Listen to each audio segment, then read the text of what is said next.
因为我名叫做福特，所以讲美国福特总统讲的，我赞成。我嘛赞成尤教授讲的吼。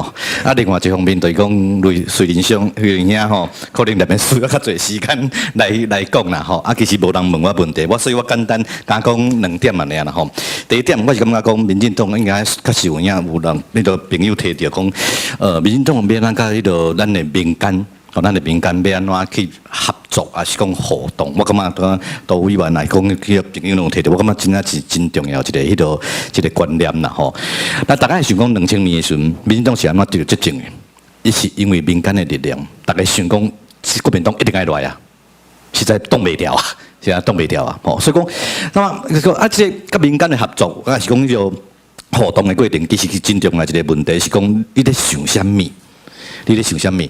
我当会惊讲吼，担心讲民进党拢想讲，我这个是讲我变咱执政，所以讲我可能爱对中国较软咧，所以我爱往中间靠拢，还是讲我爱迄落较一寡较柔性咧吼，爱唱歌，还是安怎迄落？我是惊讲民进党，你安尼这个过程内底，其实颠倒你去袂记你的价值，甲民间的价值的迄个。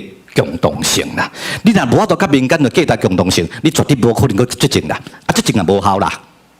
我讲较白咧啦，你无迄个价值，即个执政也无效啦。所以我真赞成讲，你其实民进党爱讲，你其实即马知影，你嘛爱讲你的价值是啥物。所以讲第二点，我感觉讲，民进党至少你对未来宪政，因为咱今日是咧讨论民主甲宪政，至少民进党应该未来你要执政爱讲较清楚，是个大原则。你对未来民主宪政的大原则是啥物？比如讲第一个，你未来若有讲你任何宪政改革的时阵，你对主权的定位是啥物？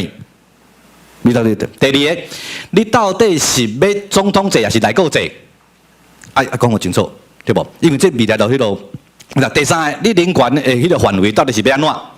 这三个最重要的，伊个状况爱。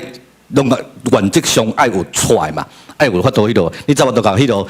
咱台湾的人民讲迄落，我即摆虽然知影，未来我若要执政的时阵，我的价值是啥物？所以讲，我甲你共款，咱大家做伙来去追寻即个理想甲即个价值。啊无吼，我讲实在，民进党若讲第二点想讲吼，我要安怎迄个策略性的往中间靠拢啊？啥物？